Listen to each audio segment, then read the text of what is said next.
The world begins not with light, not with the gentle caress of dawn, but with a shriek of metal, a jarring, violent awakening.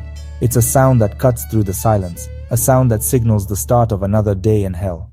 A guard's baton on iron. The rhythmic clang echoes through the barracks, a constant reminder of our captivity, of the power they wield over us. Each strike is a hammer blow against our hope. This is our sun, rising not in the east with warmth and promise, but at 4 every morning with a cold metallic scream. It's a false dawn, a cruel parody of hope. Before it, we drift in shallow, haunted sleep, plagued by memories and gnawing hunger. Sleep offers a brief respite, a temporary escape from the horrors that surround us, but it is never restful, always tinged with fear. The shriek yanks us back away from dreams of bread, the simple sustenance that occupies our waking thoughts and invades our slumber. We dream of feasts, of overflowing tables, only to wake to the gnawing emptiness in our bellies. Or a mother's face, a loving gaze, a memory of warmth and safety that seems impossibly distant now. The faces of our loved ones flicker in our minds, a reminder of what we have lost, of what we are fighting to reclaim, and into the cold, damp earth of the barrack floor. The rough wood splinters against our skin, a constant discomfort that mirrors the deeper pain within. We scramble upright, driven by instinct, by the primal urge to survive, a tangle of striped pajamas and bones, a grotesque parody of humanity. We are reduced to our most basic elements: hunger, fear, and the will to live. My name was once Jakob. It held meaning, a connection to my past, to my family, to my identity. Here, I am B7813, a number etched into my flesh, a brand that strips me of my humanity. The number inked on my arm is my only identity, the only name they recognize, the only mark that distinguishes me from the faceless mass of prisoners. We move in a haze, a daze of exhaustion and despair, our bodies weakened, our spirits broken, breath misting in the frigid air, a visible manifestation of our dwindling life force. The journey from bunk to door is 8 minutes, an eternity, each step a monumental effort, each breath a victory against the encroaching darkness. In the dark, we fumble for shoes, our only protection against the unforgiving ground. To lose one is to risk a beating, a brutal reminder of our subservience. Privacy is gone, dignity stripped away, leaving us exposed and vulnerable. We are reduced to animals, herded and controlled.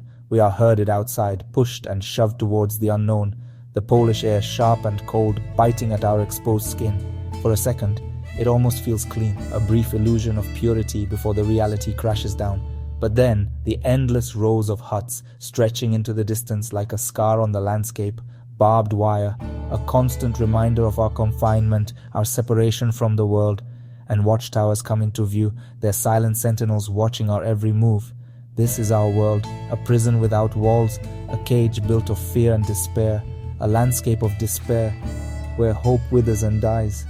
The 8-minute journey from sleep to this reality, from the fleeting comfort of dreams to the harshness of the waking world, is the first cruelty of the day, a brutal awakening to the nightmare that awaits us, a daily rebirth into a living nightmare, a constant struggle for survival in a world designed to break us.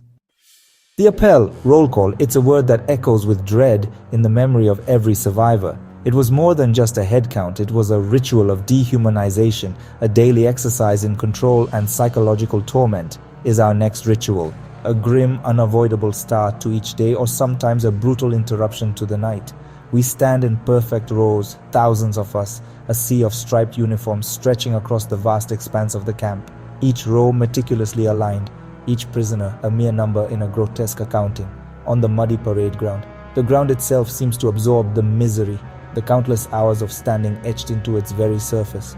Rain or shine, the Appellplatz was our stage for this daily theater of cruelty. The SS guards with their snarling dogs are ever present, their presence a constant reminder of our captivity and vulnerability. The dogs, trained to intimidate, were another tool in the arsenal of fear. Patrol the lines. Their eyes scan us, searching for any sign of weakness, any deviation from the rigid order they impose. They walk with an air of superiority, their boots echoing on the ground, a soundtrack to our despair. We are counted and counted again. The SS officers meticulously check and recheck their lists, ensuring that everybody is accounted for, every number present and correct. The process is torturous, a deliberate exercise in exhaustion and mental disintegration, lasting hours in biting wind or searing heat. The elements are our constant enemy, the sun and rain, the cold and heat, all conspiring to break our will. To move or whisper is to risk a beating or worse. Any infraction, no matter how small, could result in severe punishment, a brutal reminder of our powerlessness. The smoke from the crematoria is always on the horizon, a grey plume carrying the ashes of friends and family, a constant, horrifying reminder of the fate that awaits so many. We try not to look, but the smell of burnt flesh is everywhere. It permeates the air, a constant, sickening reminder of the horrors that surround us. The roll call is a census of the damned, a daily accounting of who survived the night. Each morning we are forced to confront the reality of our dwindling numbers. If the numbers don't add up, we stand longer, bodies aching, while the dead are laid before us as warnings. Their lifeless eyes stare up at us, a chilling reminder of our own mortality. The living are punished for the dead, a collective punishment for the loss of even one life. The roll call is more than a count. It's a weapon to break our spirit, a calculated assault on our humanity, designed to strip us of our dignity and hope. To survive it is a hollow victory, just the right to face the next horror, the brief respite before the next round of suffering begins. Here, within these walls, the mind is not just challenged, it's under siege. It's a constant battle against the forces that seek to erode sanity and break the will. Every moment is a struggle for mental survival. Hunger and pain are constant companions, gnawing at the body, a relentless reminder of our physical degradation. But the true assault, the most insidious attack, is on the soul. It's a war waged on the very essence of who we are. We are stripped of names, the identifiers that connect us to our past, and reduced to numbers, mere digits in a vast, cruel system. This is the first step in erasing our identities. The guards, the embodiment of this system, see us as vermin, as less than human, not people deserving of dignity or respect. This dehumanization, this constant barrage of contempt seeps inwards, poisoning our self-perception. It becomes a struggle, a desperate fight to remember who we were before the camps, before the numbers, before the fear. The taste of food, a simple pleasure, now a distant memory. The sound of laughter, a forgotten melody in this symphony of suffering. The touch of a loved one, a warmth that seems impossible to ever feel again.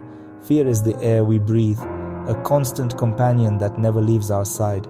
Fear of guards and their unpredictable cruelty, of selection, the arbitrary judgment that determines life or death, of sickness, the body's betrayal in this place of deprivation, of losing hope, the ultimate surrender to the darkness. Many lose this battle, succumbing to the despair that threatens to engulf us all.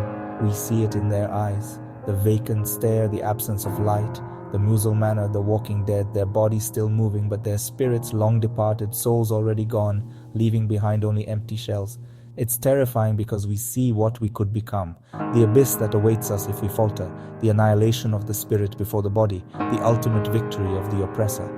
So we fight, we resist, we cling to any shred of humanity, to hold on to fragments of ourselves. We whisper real names in the dark, a defiant act of remembrance, recall recipes, the taste of home, a connection to a life that once was, hum old tunes, melodies of hope that echo in the silence. These small acts of defiance, these tiny sparks of humanity keep our inner world alive, preventing the darkness from consuming us completely. The unseen labor of Auschwitz, the daily relentless struggle, is simply to remember you are human, to affirm your existence in the face of oblivion. The body, once our ally, now betrays us. Hunger is a living agony. Our daily ration, a scrap of bread, watery soup, is not enough to live, only to prolong dying. We exist in managed starvation, bodies wasting away. Punishment is arbitrary and brutal. A dropped tool or a look can mean a savage beating. Public floggings and pointless exercises are for humiliation, not discipline. Disease is everywhere: typhus, dysentery, tuberculosis. The infirmary is a waiting room for death. The ultimate betrayal is selection stripped naked, paraded before SS doctors. Our fate decided by a flick of the thumb. In that moment, nothing matters but whether our skeletons can work another day. To understand Auschwitz, look beyond the barbed wire. This was not random cruelty, but the result of Nazi ideology, a belief in racial purity, a master race. Jews were the primary targets, blamed for Germany's woes, but others, Roma, Slavs, political opponents, the disabled, were also marked for destruction. The final solution was the planned systematic industrial murder. Camps like Auschwitz were built as extermination centers, not prisons. Gas chambers and crematoria were tools of genocide. We arrived in cattle cars, lied to about resettlement. The truth was clear on arrival: selection, separation, smoke. This was the machinery of the Holocaust, hatred executed with chilling precision. We are here because a nation decided we had no right to exist. Even here, a flicker of humanity persists, not in grand rebellion, but in small secret acts of solidarity. A man from Warsaw, a violinist, would mime playing in the barracks' dark corner, transporting us for a moment to a world of music. It was a lifeline. A crumb of bread is more valuable than gold. To share it is a profound sacrifice. I saw a starving man give half his ration to a weaker comrade, a gesture that defied the camp's logic. We share whispers, warnings, and sometimes a stronger man does a weaker's work. A prisoner doctor hides the sick. These are not heroic acts for history books, but quiet, beautiful acts of decency. Even when everything is taken, we can still choose to give. The day ends as it began, in darkness and exhaustion. After roll call, we are herded back to the barracks. Sleep is elusive. The mind replays the day's horrors. In the dark, men weep, pray, whisper names of lost loved ones. These are the sounds of memory. Auschwitz is a scar on humanity, a warning of what hatred can do. The trauma will not vanish when the gates open. It will echo through generations. Remembering is painful but necessary. We must bear witness. The 8-minute journey, the shared crumb, the silent violinist. My name is Jacob. I was a tailor from Lodz. As long as I remember my wife Hannah and daughter Leah, I am still a man. The greatest act of resistance is to remember who you are. The echo of a name is the sound of a soul refusing to die.